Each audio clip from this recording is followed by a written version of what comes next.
Hola a todas y todos, bienvenidos a la clase número 11 sobre condiciones invisibles, barreras sociales en los trastornos mentales y discapacidades invisibles.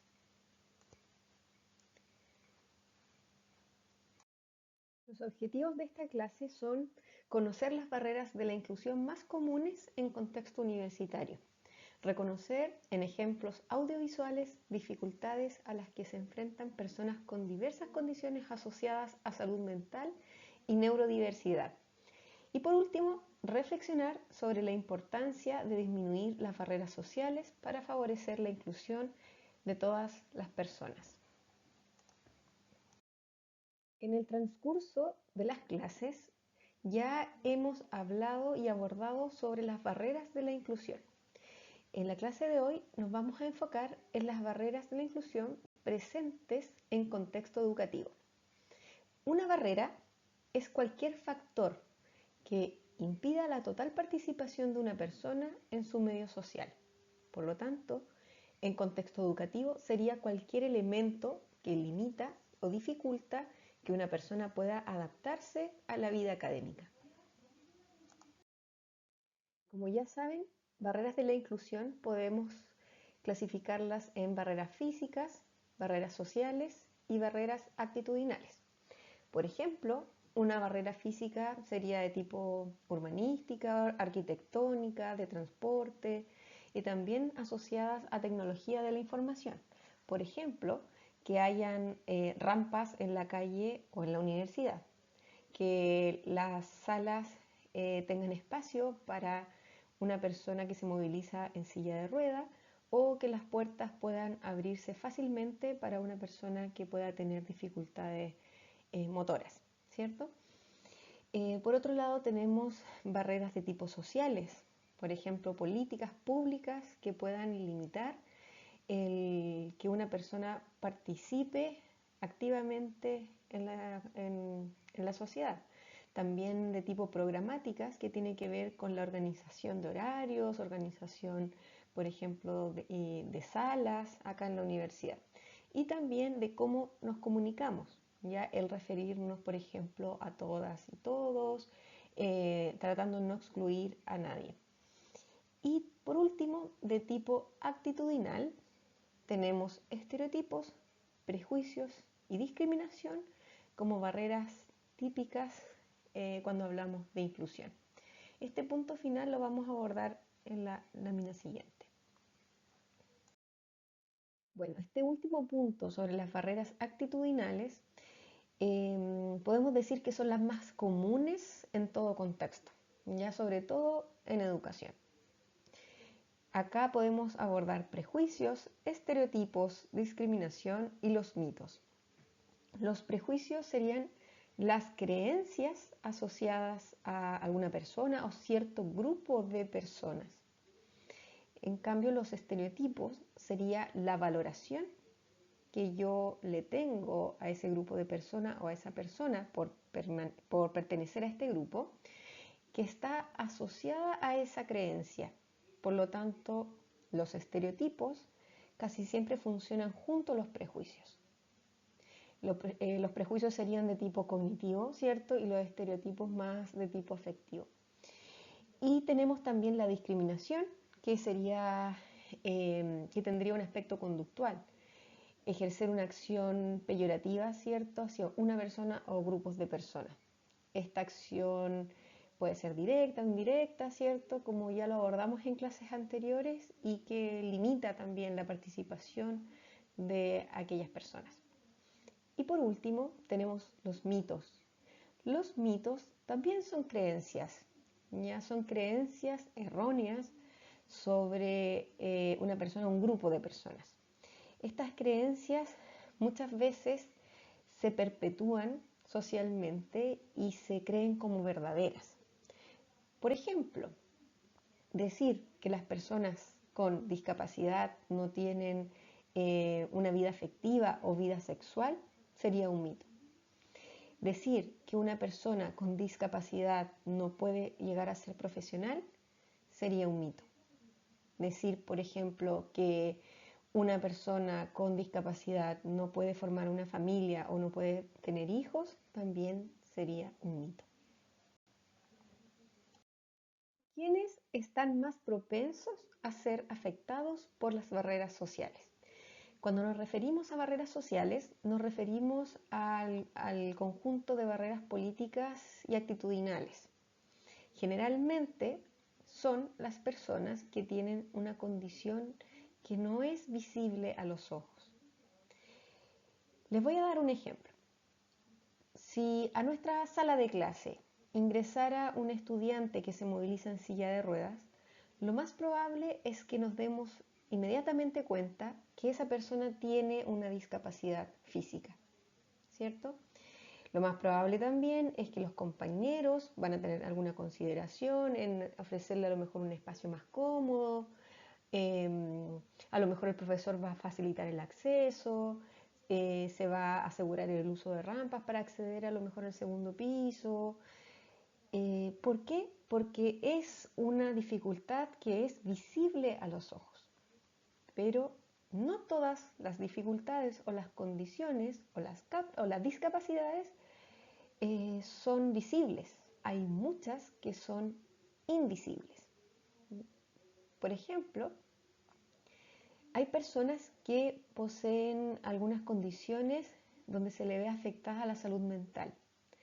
Sabemos que, bueno, no siempre es una discapacidad, pero sí genera limitaciones y genera barreras para participar en igualdad de condiciones en la sociedad. También encontramos esto del término de neurodiverso, personas que a lo mejor piensan de manera distinta, donde podemos encontrar ahí personas con autismo o, o que piensan totalmente distinto a la norma, a lo neurotípico, ya que también por ser diferentes se verían mucho más afectados por las barreras actitudinales y políticas. A continuación, veremos pequeños extractos de videos, de series, películas, cortometrajes, donde se presenta la realidad de una persona que tiene una condición asociada a salud mental. En cada uno de estos videos los invitamos a reflexionar sobre qué tan complejo sería ser estudiante universitario con las siguientes condiciones.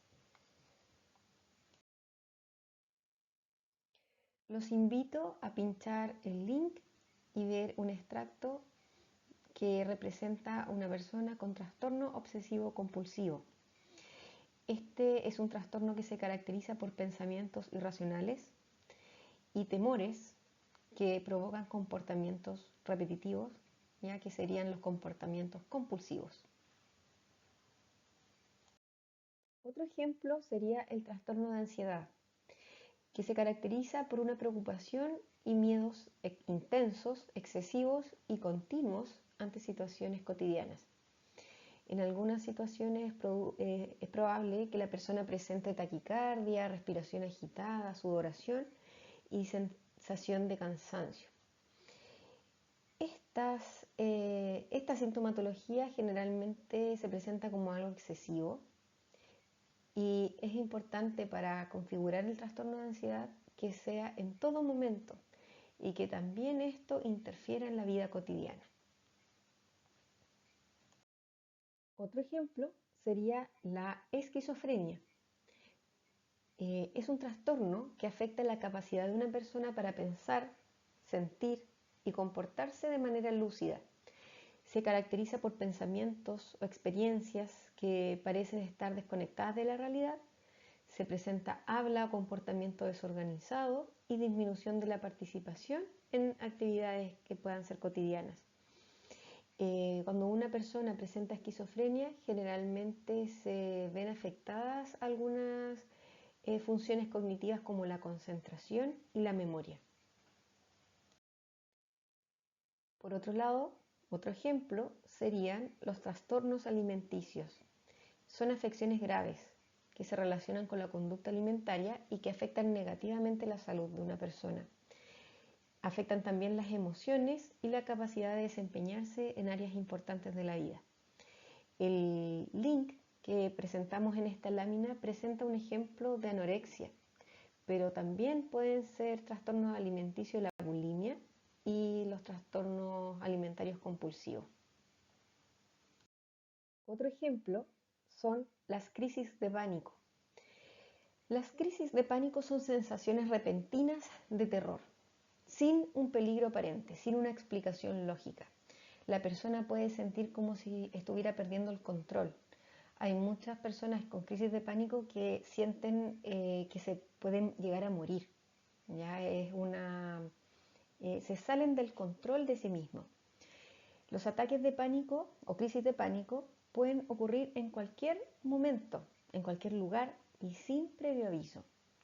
Por lo tanto, muchas de estas personas que sufren crisis de pánico tienen miedo a experimentar una crisis en algún lugar público o en algún lugar donde no se encuentren seguros. Y muchas veces evitan los lugares en donde ya se vivió una crisis. En algunos casos el miedo domina la vida hasta el punto de aislarse y no querer salir, por ejemplo, de las casas. Hay que diferenciar el término crisis de pánico con trastorno de pánico. La crisis de pánico generalmente se da por un factor psicológico. La causa puede ser, por ejemplo, algún trauma, algún tema que tenga que ver con lo psicológico. En cambio, el trastorno de pánico tiene un origen neuronal, ¿ya? Y la diferencia está en que los trastornos se tratan solamente, netamente, con fármacos y la crisis de pánico puede ser con fármaco, pero sí o sí con psicoterapia. Ambos se expresan de la misma manera, ya a través de un ataque de pánico. Los insomnios.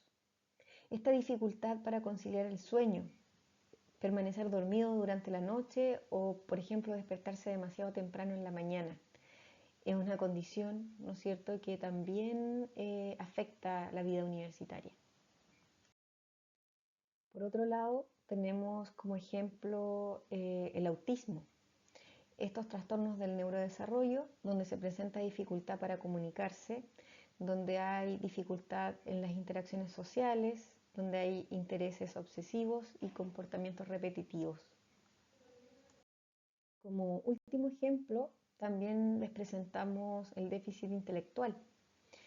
Es un funcionamiento intelectual general debajo o por debajo el promedio y una carencia de las destrezas necesarias para la vida diaria. Hay que distinguir acá el déficit intelectual con el deterioro cognitivo. El déficit intelectual se produce antes de los 18 años. Ya generalmente se adquiere o se nace en la niñez, antes de los 18 años. En cambio, el deterioro cognitivo se adquiere en la edad adulta, posterior a los 18 años. Pero la forma en que se expresa es igual. Existe una carencia en las destrezas necesarias para la vida diaria. Para finalizar, a modo de cierre, ya que vieron con detención cada uno de los videos, que los analizaron, que reflexionaron cada una de estas condiciones invisibles, los invito a responder el foro número 2. Respondan en base a esta clase y también a los contenidos vistos en las clases anteriores. Respondan a través de la plataforma. Muchas gracias, que estén muy bien.